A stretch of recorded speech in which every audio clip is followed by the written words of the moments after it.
তো যখন এই কম্পিউটারের এই লাইনে আমি চলে আসি, তখন দেখলাম যে না, এখানে একটা ফাইন্ড আউট করা মানে একটা ওয়ে আছে আমার কেরিয়ারটা বিল্ড আপ করা। তখন আমি সফটওয়্যার ডেভেলপমেন্টে আমার ফোকাসটা দেই আর কি, এবং ওইভাবেই আমি কেরিয়ারটা বিল্ড আপ করতে ট্রাই করি। যে আমি সবসময় চিন্তা করতাম যে আমি যে সফটওয়্যারটা বানাচ্ছি এটার আউটকামটা কি, এটা আমি কারা আমার ক্লায়েন্ট হতে পারে, ইনিশিয়াল কারা আমার ক্লায়েন্ট করতে পারে, এই বিষয়গুলো আমি মাথায় রাখতাম। টার্গেট ক্লায়েন্ট কারা, ওই বিষয়গুলো মাথায় রেখে আমি সফটওয়্যারগুলো ওইভাবে ডেভেলপ করার ট্রাই করতাম। এবং সেই ক্লায়েন্টদের কাছেও আমি টাচ করার জন্য যেটা বললাম যে কম্পিউটার টুমোরোতে আমি লিখতাম নিয়মিত। তো ওইখানে আমার কিছু ফিচার নিয়মিত ছাপা হতো। কম্পিউটার বিচিত্রা তো আমার প্রোডাক্টের উপরে বিভিন্ন ফিচার যেত আর কি। দেন ওগুলো পরে আবার দেখা যাচ্ছে বিভিন্ন জেলার বায়ার যারা এই বিষয়ে যাদের অনেক বেশি উৎসাহ, তারা আবার সরাসরি কন্ট্যাক্ট করতো আর কি। তো ওইভাবেই আমার ইয়েটা চলে আসে। যখন আমি অনার্স লেভেলে থাকি তখন আমি ফুল মানে বলা যায় যে মানে সম্পূর্ণভাবে বলা যায় আমার সফটওয়্যার কমার্শিয়ালি বিভিন্ন জায়গায় ইউজ হওয়া শুরু হয় আর কি। এই পর্যন্ত কতগুলো সফটওয়্যার বিক্রি হয়েছে? অ্যাকচুয়ালি এটা আমি এখন বলতে পারবো না, একটু ধারণা।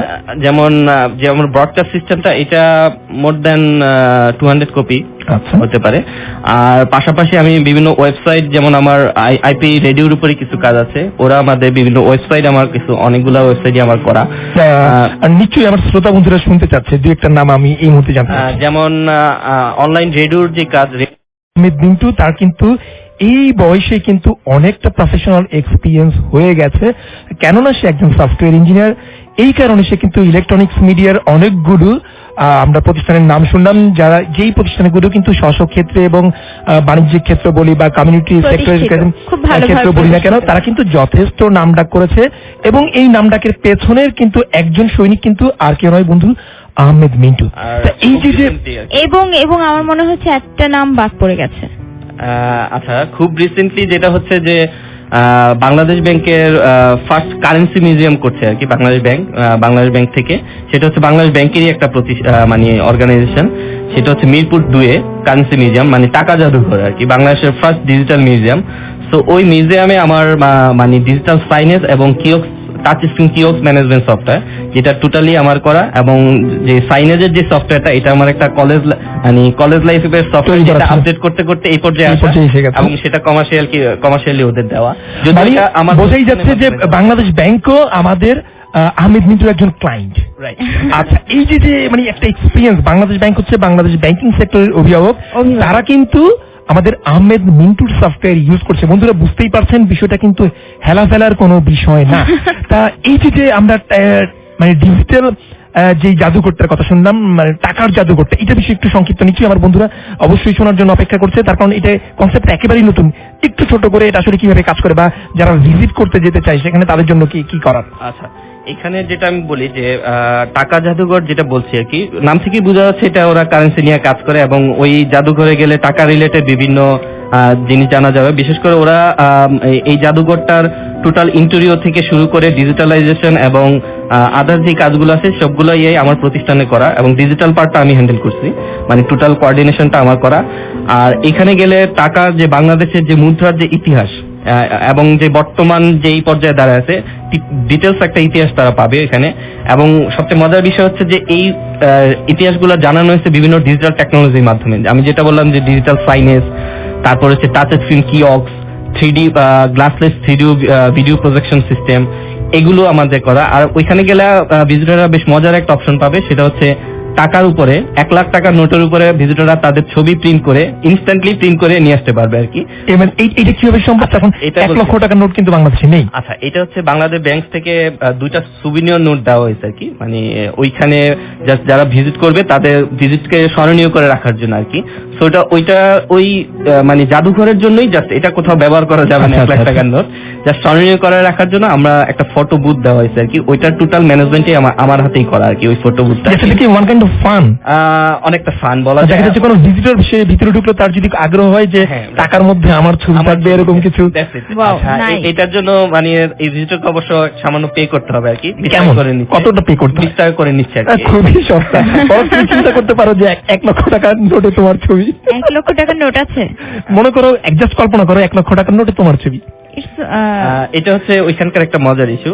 তো ভিজিটররা যে কোনো মানে বৃহস্পতিবার বাদে যে কোনো দিন তারা ভিজিট করতে পারে, 11টা to 5টা এটা ওপেন থাকে। এটা অ্যাকচুয়ালি হ্যান্ডেল করে এখন টোটালি বাংলাদেশ ব্যাংক, আর আমরা জাস্ট ওদেরকে এটা হ্যান্ড ওভার করে দিয়েছি আর কি, টোটাল সফটওয়্যার এবং ডিজিটালাইজেশন করার পরে আর কি। তো এখন এবং এটা প্রবেশ মূল্য ফ্রি, কোনো টাকা দিতে হয় না এটার জন্য। এটা মিরপুর 2 এ অবস্থিত আর কি। এটা হচ্ছে আমাদের লাস্ট যেটা হচ্ছে আমার যে কাজটা করা হয়েছে আর কি। That's it. এটা ওকে, আসলে হিউজ অভিজ্ঞতা। বোঝাই যাচ্ছে মানে বাংলাদেশ ব্যাংক যার ক্লায়েন্ট, এটা আসলে ছোটখাটো কোনো বিষয় না। তা বন্ধুরা যারা শুনছেন তাদের উদ্দেশ্যে বলছি, আমাদের আহমেদ মিন্টু কিন্তু কালার্স অফ বাংলাদেশের একজন সফটওয়্যার ইঞ্জিনিয়ার। আমার খুব জানতে ইচ্ছে করছে কালার্স অফ বাংলাদেশ এই প্রতিষ্ঠান সম্পর্কে।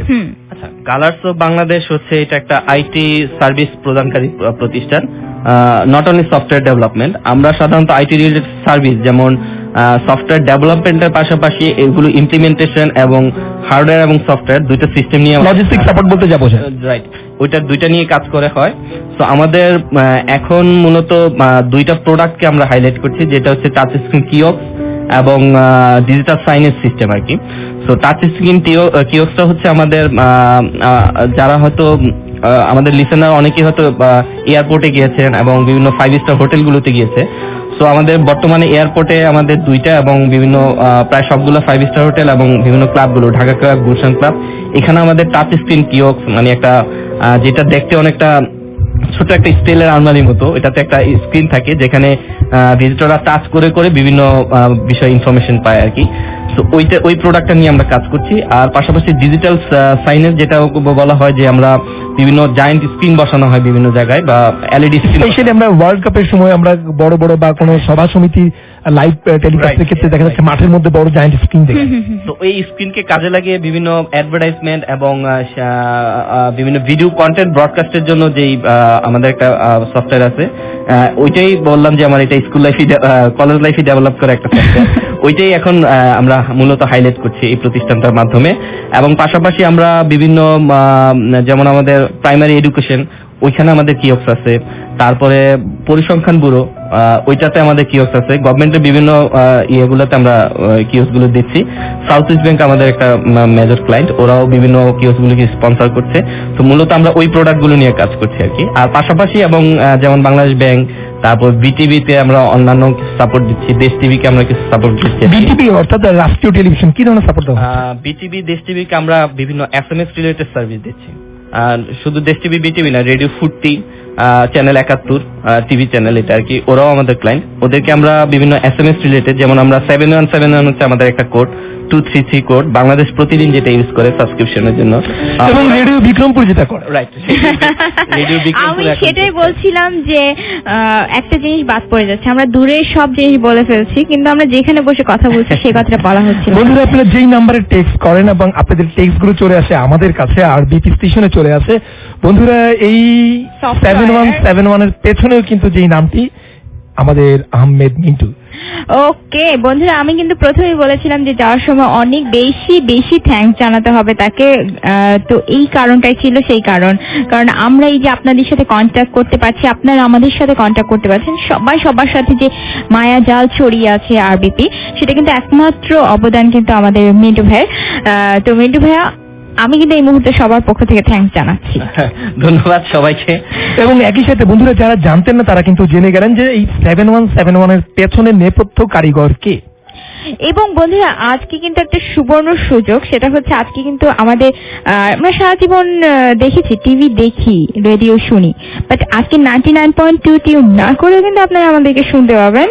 সেটা হচ্ছে আপনাদের নিজ নিজ টেলিভিশনের যে কেবল টিভিতে রয়েছে বন্ধন চ্যানেলটিতে কিন্তু আমাদের শুনতে পাচ্ছে অনেকেই। সাগর লিখেছে, এমডি সাগর হোসাইন ছোটগ্রাম থেকে, আমি তোমাদেরকে টিভিতে শুনছি। ওয়াও ওয়াও ওয়াও, এটা কিন্তু একটা নতুন অভিজ্ঞতা শুনছে সাগর হোসাইন। আপনার এই অভিনব অভিজ্ঞতার জন্য আপনাকে অনেক থ্যাংক। এবং একই সাথে আমরাও কিন্তু আপনাকে অভিনন্দিত করছি।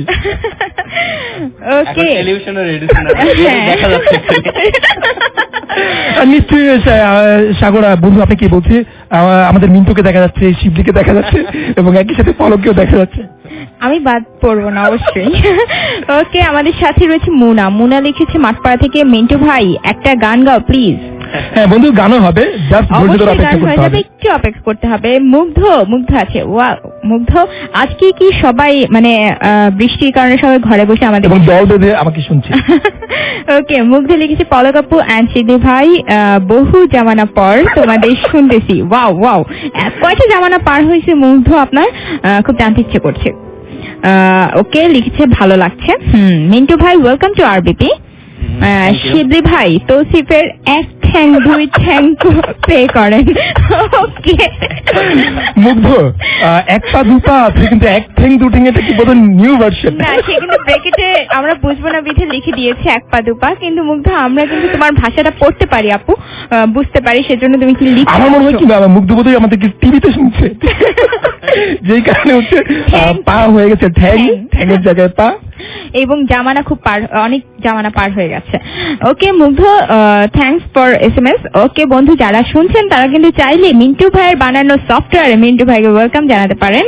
জানানোর জন্য কিন্তু সিম্পলি আপনার মোবাইলের রাইট মেসেজ অপশন চলে যাবেন, যে টাইপ করবেন আরবিপি স্পেস দিয়ে নাম স্পেস দিয়ে মনের কথাগুলো লিখে পাঠিয়ে দিবেন 707 নাম্বারে। মিন্টু ভাইয়া চলে যাব, রিসেন্টলি আপনার কোনো শুভ কাজ হতে চলেছে, তো আপনার কেমন লাগছে?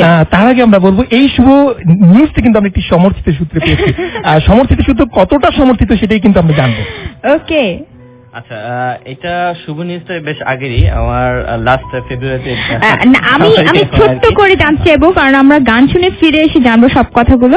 আমি ছোট করে জানতে চাইবো যে শুভ নিউজ যাকে নিয়ে ঘটছে, আপনি তো অবশ্যই আছেন, আপনার সাথে যে আছে মানে সেই স্পেশাল পার্সন উড বি ভাবি আমাদের, তো তাকে কি আপনার পছন্দ পার্সোনাল? মিন্টু কিন্তু মানে ভাবছে, এটা কি চিন্তা করছে যে অনিয়ার কি বলা ভাবি, যায়? আমাদের ভাবি শুনছে, সত্য মিথ্যে হলে বাসায় গেলে কিন্তু একেবারে প্যাদানি কথা আছে, হচ্ছে ভাবি শুনছে, পাশাপাশি আন্টি আঙ্কেলও শুনছে। এখন হয়তো ভাবি। কি সারাসারি বলবেন? যদি শুনে থাকে। সেটা হচ্ছে যে আমি যেটা বললাম যে আমার জগৎটা ছিল একটু অন্য, তো আমি ওই জগৎটাতেই আমার ইয়ে ছিল আর কি। দেন এটা আমার টোটালি ফ্যামিলি থেকে ইয়ে করা আর কি। অ্যারেঞ্জ ম্যারেজ ও হয়ে মানে যাচ্ছে। আপনি যে গতানুগতিক ভাবে যেটা Right. করা হয় বাড়িতে যে দেখে পছন্দ করেছেন। ওইভাবে না, আমার এই মুহূর্তে খুব একটা ছোট্ট একটা বিষয় জানতে ইচ্ছা করছে, সেটা হচ্ছে গিয়ে ফ্যামিলি থেকে তো অবশ্যই একটা হাইলি অ্যাপ্রিসিয়েশন ছিল এই ইলেকট্রিক্যাল এবং ইলেকট্রনিক্স এবং কম্পিউটারের এই যে নাড়াচাড়ার উপর, খুলে লাগানো, ভালো জিনিস নষ্ট করা বা এগুলোকে নিয়ে হুড়াহুড়ি পাড়াপাড়ি সব মিলিয়ে ভাবির কতটা আগ্রহ আছে এই বিষয়গুলো, এগুলো স্পেশালি আমাদের সে মেয়েরা কেন জানি এগুলোকে খুব বেশি পছন্দ করে না। আমরা কিন্তু এগুলো শুনবো ফিরে এসে, অবশ্যই ফিরে এসে শুনবো। এবং মিন্টু ভাইয়া ভাবিকে নিশ্চয়ই বলতে ইচ্ছে করছে, আপনার মনে যে কথাগুলো আছে সেগুলো কিন্তু আমি গানে গানে প্লে করে দেবো। শুনবো চমৎকার গান লোপামুদ্রা মিত্রার কণ্ঠে, কোন গানটি সেটা শুনে নেবেন, এবং পরপর আরেকটি সুন্দর গান শুনে ফিরবো খুব তাড়াতাড়ি। দোনোটাই কিন্তু মিন্টু ভাইয়ের হয়ে ভাবিকে ডেডিকেট করা। খেপা ছেড়ে দিলে সোনার গো। ওয়েলকাম ব্যাক বন্ধুরা, স্বাগত জানাচ্ছি সবাইকে, আবারও ফিরে এলাম আমার বিক্রমপুর নিয়ে। আমি শিবলিতে রয়েছি, আমার সাথে পলক আছে এবং আরো আছে এবং চিরকুট ব্যান্ড থেকে চমৎকার গান শুনে এলাম বন্ধু গো। চমৎকার এই গানটি বন্ধু গো আজ তোমায় বড় বেশি প্রয়োজন বিধায় কিন্তু সেই শুভক্ষণ ঘনিয়ে আসছে, তাই না মিন্টু ভাইয়া? গানটার সাথে অনেকটা রিলেশন আছে বলা যায়। হ্যাঁ, সেজন্যই তো প্লে করেছি, সবটাই ভাবির উদ্দেশ্যে। Thank you. এই কে ভাবি, আমার কাছে খুব জানতে ইচ্ছা করছে কে ভাবিটা কে? না, আমরা ফিরে এসে জানবো বলেছিলাম যে আপনার এই কাজের ভাবির কতটুকু অনুপ্রেরণা, কতটুকু অনাগ্রহ, কি কাজ করছে আসলে? অ্যাকচুয়ালি আমার যে জগৎটা বা আমার যে কাজ, এটা অ্যাকচুয়ালি অনেকেই হয়তো ওইভাবে ভালো লাগে না, কারণ প্রথমেই বুঝতে পারবেন মানে অনেকেই মনে করে, মনে হয় অনেকেই মনে করে যে প্রোগ্রামার বা যারা ইলেকট্রনিক্স বা এগুলো নিয়ে কাজ করে তারা খুব কাঠখোট্টা টাইপের বা একটু আনসোশাল, রাইট, এই কমপ্লেন গুলা থাকে। সো এই কমপ্লেন কেন কিছু কিছু আমার ক্ষেত্রেও আছে।